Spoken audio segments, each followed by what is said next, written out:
भट्टी साहब, अब कुछ पोस्टमार्टम के बाद खबरें भी आ रही हैं और वहाँ पे जो दो भाई हैं खुर्रम और वकार, उनकी स्टेटमेंट्स भी जो हैं वो भी आ गई हैं। तकरीबन जिस तरह उन्होंने वाक़या बताया है वो तो हम तक पहुँचा है, वो आप देख ही रहे हैं। अब इसके बाद यहाँ से भी अब एक जुडिशल कमीशन बनाने की बात हो रही है, जिसमें एक जज साहब हैं अब्दुल शकूर पराचा साहब।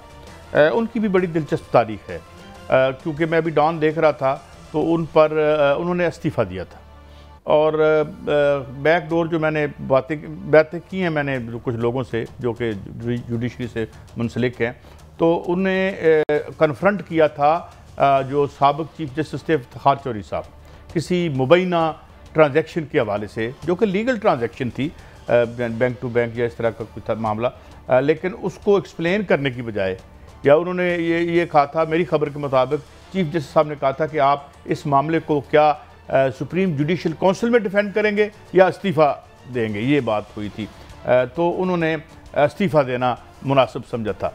इसके अलावा इनकी एक और भी बात अहम है, वो ये कि जो PCO जजेस थे इन्होंने हल्फ भी वो उठाया था जब मुशर्रफ का मामला हुआ था। तो मैं समझता हूँ, मुझे नहीं पता ये इल्ज़ामात ठीक है या नहीं है, क्योंकि इसकी कोई इन्वेस्टिगेशन तो हुई नहीं। वो इस्तीफ़ा दे के घर चले गए। इल्ज़ाम होता है जब तक प्रूव ना हो जाए, मुमकिन है वो बड़े अबब बोर्ड हों, मगर जब ऐसी चीज़ें आपको र्यूमर्स या ख़बरें आपके इर्द गिर्द घूम रही हों तो फिर ऐसी उनसे ये तफ्तीश करवाई जाए या तो मुनासिब होगा आपके ख्याल में? अच्छा काई साहब, नंबर एक तो पाकिस्तान में हाई कोर्ट के जस्टिस की ओहदा बहुत बड़ा मुकाम है। कोई माइका ला रिज़ाइन देगा? अगर बात ये हो मुबैना तौर पे कि या जुडिशल कमीशन में जाएं या ये दे, इससे तो काफ़ी बातें क्लियर हो गई। पाकिस्तान में कोई हाई कोर्ट की जजशिप छोड़ेगा? जस्टिस क्यूब ने क्यों छोड़ा था? रंगे हाथों पकड़ गए थे शहबाज साहब से गुफ्तगू करते हुए, रेड हैंड्स पकड़ गए। जो स्टोरी का आप पिन पॉइंट कर रहे हैं, तो फिर इस हुकूमत ने अब्दुल शकूर पराचा को एन मेरिट पे और इस शहीद अरशद शरीफ की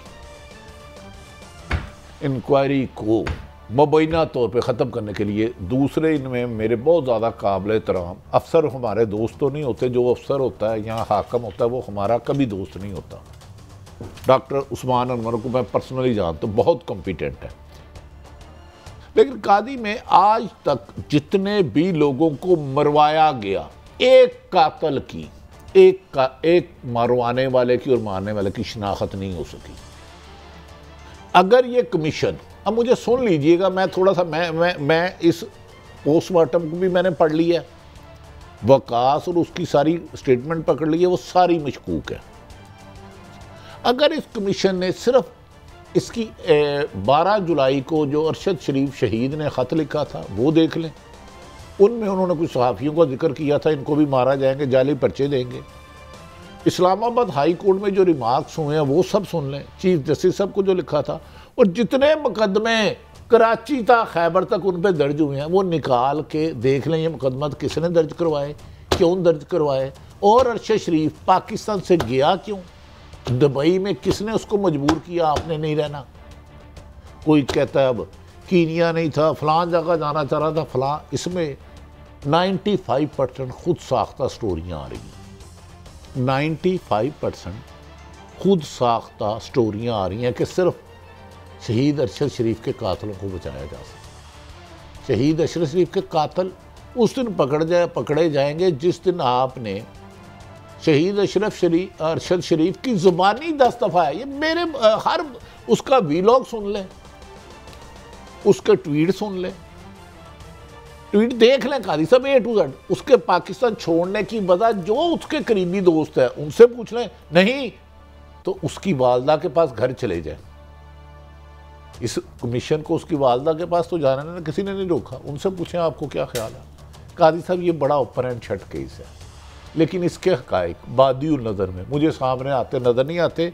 जो अब्दुल शकूर साहब का आपने बता दिया है, मुबैना तौर पर इफ्तिखार चौधरी साहब डॉन की स्टोरी है, मैंने अपनी तरफ से डॉन की स्टोरी के बाद मैं और आप तो बरीउल जिम्मा हो गए। इसमें फिक्रा है कि मुबैना एलिजेड करप्शन चार्जेस की चले तारीख की बात है ना, सुप्रीम कोर्ट के जज फायद ईसा साहब उनको इस कमीशन का सरबराह बना दें। हाँ, और दूसरा भट्टी साहब ये भी है कि यहाँ पे जितने भी जर्नलिस्ट मारे जाते हैं या मारे गए हैं अब तक, उनमें से 96% केसेस में ना कोई बंदा पकड़ा गया, ना कोई कन्विक्शन हुई, ना गालनाबाद, ये खून खाक नशीना था रिज़्क़ खाक हुआ वाला मामला है। और यहाँ पे जो है आमतौर पर ताकतवर लोग, पहले ही आपको पता है, वो आपने वो जतोई साहब के बेटे का केस देखा था ना, वो शाहजेब वाला। नहीं, मैं उसका नहीं। जिस मुल्क में सियासतदान, अरबपति सियासतदान नवाज शरीफ इलाज की गरज से जाए और 3.25 साल ना आए, वो कौम का हीरो। जिस मुल्क में जिंदगी बचाने के लिए, नामालूम गोलियों से बचने के लिए शहीद अरशद शरीफ जाए तो उसे मशकूक करें। जिस मुल्क में आपके साफी मुल्क छोड़ने पर मजबूर हो जाएं, साबर शाकर साहब क्यों नहीं आ रहे? उन्होंने कहा मैं दिसंबर में आऊँगा। अरशद शरीफ अल्लाह कड़वर कड़वड़ जन्नत नसीब करे। खुद मैं ईमानदारी से कह रहा हूँ, वो कह रहा था मैं दिसंबर में आऊँगा। उधर से सिर्फ ज़मीन तंग की गई थी, कोशिश कर रहा था कहीं जाए। बाकी उसके बारे में जो कह रहा है अल्लाह ताला, मैं उसको ज़्यादा नहीं करूँगा। साबर शाकर 3 दिन पहले डॉक्टर मोइन पीरज़ादा फिर घर छोड़ के चले गए, पाकिस्तान छोड़ के चले गए। आपने तो साफत के लिए, सच का तो गला घोटने के लिए आपने नामालूम ताकत के अंगूठे रख दिए इधर। कादी साहब, इनकी तो सैलरी होती है, साफियों के तो अरब रुपए नहीं है। मेरी तो प्रॉपर्टी बाहर नहीं है, साबर शाकर भी नहीं है, मोइन पीरज़ादा की भी नहीं है। अरशाद भट्टी साहब को मैं फ़ोन करता रहा हूँ, इनसे मेरा राब्ता नहीं हुआ। मोइन पीरज़ादा साहब का मुझे पता है वो बाहर चले गए। साबर शाकर साहब बाहर हैं, वो मुझे पता है। अरशद शरीफ, मैं यकीन, इमरान रियाज के बारे में भी इतला है, लेकिन वो सुना है इधर ही है। लेकिन उसके ऊपर 43 पर्चे आपने कर दिए गए। लाहौर CIA में वो तो इमरान रियाज के साथ जो हुआ, इमरान रियाज के आगे कुरान पाक रखे और उसे के बताओ क्या हुआ, आपको पता है? काजी साहब, आपने जो चंद बातें अपनी इंडिपेंडेंट राय रख रहे हैं, आप खिलाफ हमारी बात गलत हो सकती है, लेकिन उसकी सजा, अल्लाह ने भी हर सजा, हर जुर्म की सजा मौत नहीं रखी। अल्लाह से ज़्यादा तो ये ज़्यादा रहीम नहीं है ना, अल्लाह से ज़्यादा तो ये इंसानों से प्यार नहीं ना करते। उसने भी मुख्तलिफ जुर्मों की मुख्तलिफ सजाएँ रखी हैं। इमरान रियाज मौत के मुंह से आया, ये मैं आपको कह रहा हूँ। साबर शाकर आएगा तो मर्डर हो जाएगा, उसका भी इम्कान है साबर शाकर के मुताबिक। अरशद शरीफ के साथ जो हुआ है ना काजी साहब, ये खून नहीं छुपेगा। इसको भी रिपोर्ट लाने दें। एक ब्रेक भट्टी साहब। और जो कीनिया शीनिया सैर करने गए हैं ना, उनको भी आने दें, क्योंकि याद रखें अरशद शरीफ का काफ़ी लोगों से रब्ता था, एक से नहीं था। और वो एक भट्टी साहब, मैं ब्रेक की तरफ जा रहा हूँ, इंटरनेशनली भी कुछ बॉडीज़ मुतहरक हो रही हैं, वो क्या मामलात हैं और वो अपने तय इसको देख रही हैं। और इसको हमारे दुश्मन भी बिल्कुल बजा तौर पर कहा गया था, जो अगले दिन प्रेस कॉन्फ्रेंस हुई थी, कि दुश्मन हमें इस्तेमाल कर सकते हैं। तो ये मामलात अगर ना ही हों तो ज़्यादा बेहतर है।